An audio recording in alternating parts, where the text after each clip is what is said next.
Hi, my name is Benjamin Turner from Texas A&M University-Kingsville.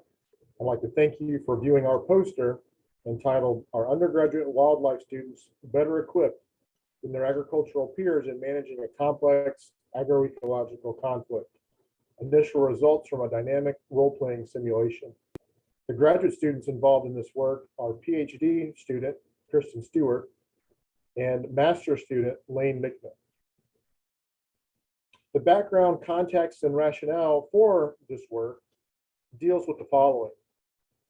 Resolving ecosystem management problems can be perplexing for many students due to the feedback-driven dynamics that occur across both natural and human domains.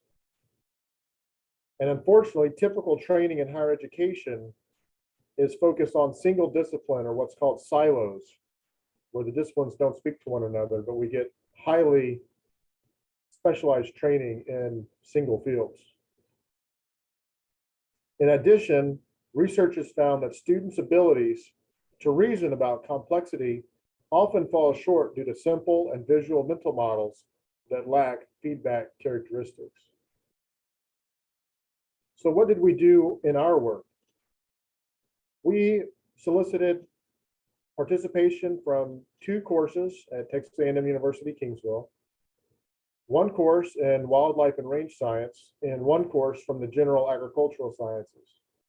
And each group of students in each class participated in a simulation role-playing game that we called Irrigation versus Wildlife. The nature of the game is as follows. Students are split into 3 groups: irrigators, traditional communities, or conservationists.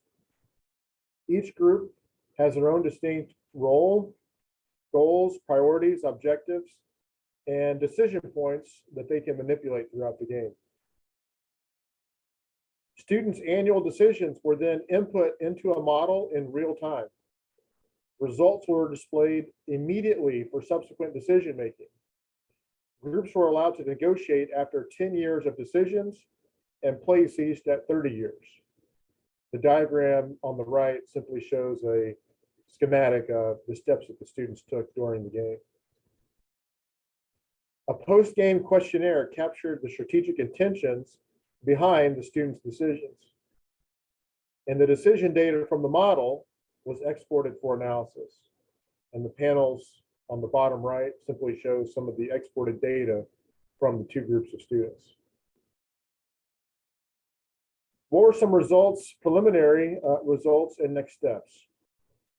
The responses showed mismatched strategies and outcomes within groups. What does that mean? That means the outcomes that the students observed and the strategies that they ascribed to lead to those outcomes did not always coincide even within groups, indicating a lack of transparency and communication within each group, despite the fact that they agreed upon the strategies and the decisions that they took.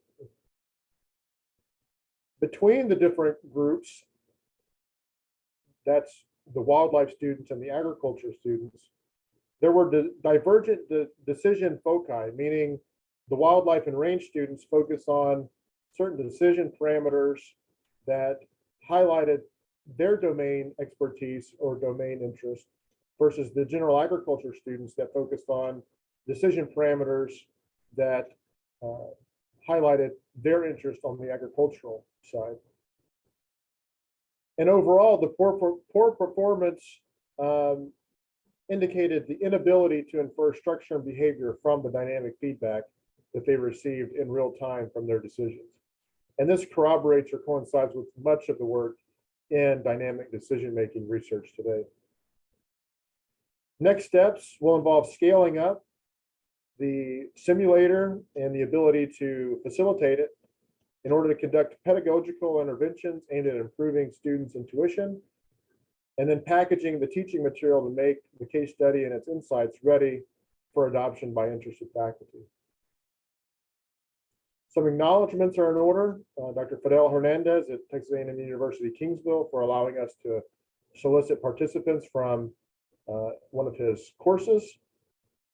Some expert feedback on the model simulator from Dr. Saeed Langarudi from New Mexico State. and several of the ongoing grant efforts that supported different elements that eventually led to the case study and the simulator. With that, I'd like to thank you again for viewing our poster, and we welcome any questions and feedback moving forward. Thank you.